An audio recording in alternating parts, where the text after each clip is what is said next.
What exactly sets apart a good video game adaptation from a bad video game adaptation? Is it if it's faithful to the source material, or is it if it focuses on making the fans happy? I think the new Fallout TV show might actually have the answer to that question, because there is something all of these successful adaptations have in common. I think what all of these successful shows have in common is that they don't rely on the pre-existing fans of the games to be successful. They're not expecting to get like a quick cash grab on the fans. They just want to bring this amazing story or this new story in this amazing universe to new people and to new viewers. I don't know if you noticed, but we've been getting so blessed with really good video game adaptations recently. Whether they're live action, whether they're animated, whether they're movies or TV shows, whether they're R-rated or made for kids, it feels like we're getting more and more of them. And it feels like not that long ago, we were talking about, oh, finally getting some good video game adaptations.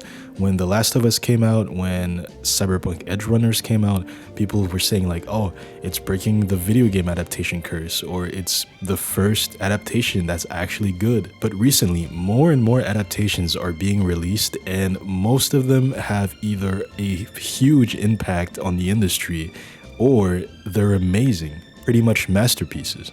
So, like, obviously we have the obvious good ones, The Last of Us, Arcane, Cyberpunk Edge Runners, and there are some more that are not perfect but really noteworthy in my opinion. Mario was one of the biggest movies of that year.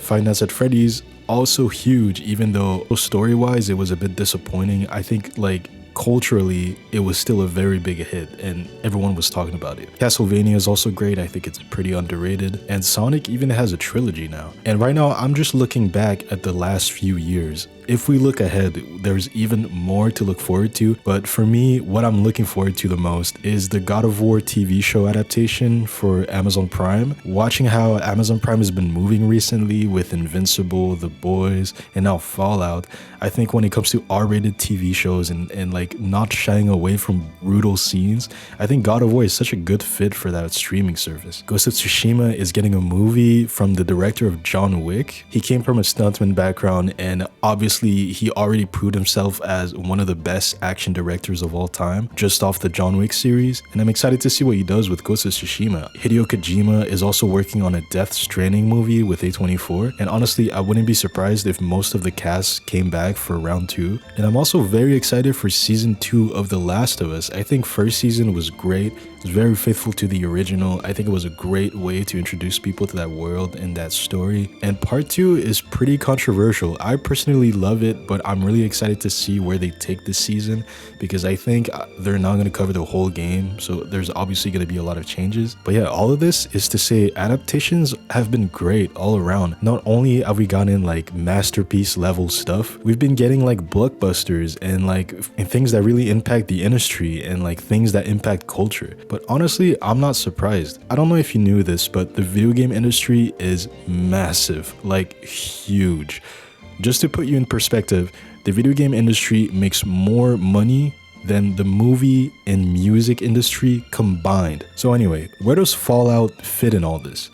In my opinion, it's up there with the masterpieces, and it obviously has a lot of potential. Season 1 ends in a cliffhanger, and I can't wait to see more. They already renewed it for a second season, but honestly, this show kind of came out of left field for me because I wasn't following any of the pre-production. I really didn't know this show was getting made, to be honest. Not until the Game Awards of last year, when the Fallout cast came out at the Game Awards to announce the best adaptation, that I knew this show was getting made. And I honestly didn't know who was working on it and what it was going to be about, because my knowledge on Fallout is very limited. I'm not the biggest fan of it. It's not that I don't like it, but I've just never gotten around to try it, or just any Bethesda game, to be honest. But yeah, this show is so good. It literally revived the player base or the fan base of Fallout, and the Steam player count is now peaking. It's higher than it's been since like 2016. But even though I don't really have any personal attachment to Fallout, I think it's just so great to see, man. But yeah, this show is like the perfect introduction to Fallout. I wouldn't be surprised if there were a lot of references for the real fans, and I obviously caught some of them because some of these lines are just so iconic,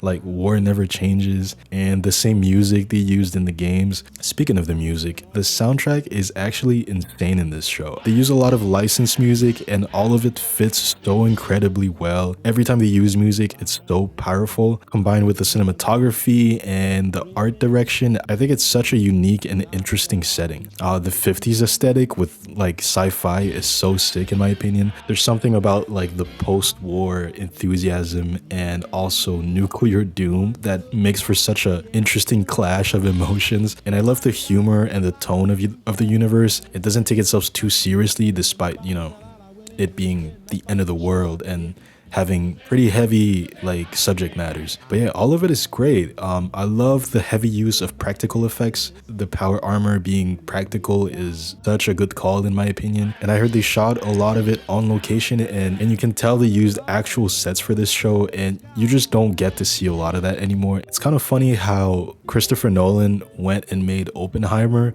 and then right after that, his brother Jonathan Nolan made a show about the aftermath of a nuclear war.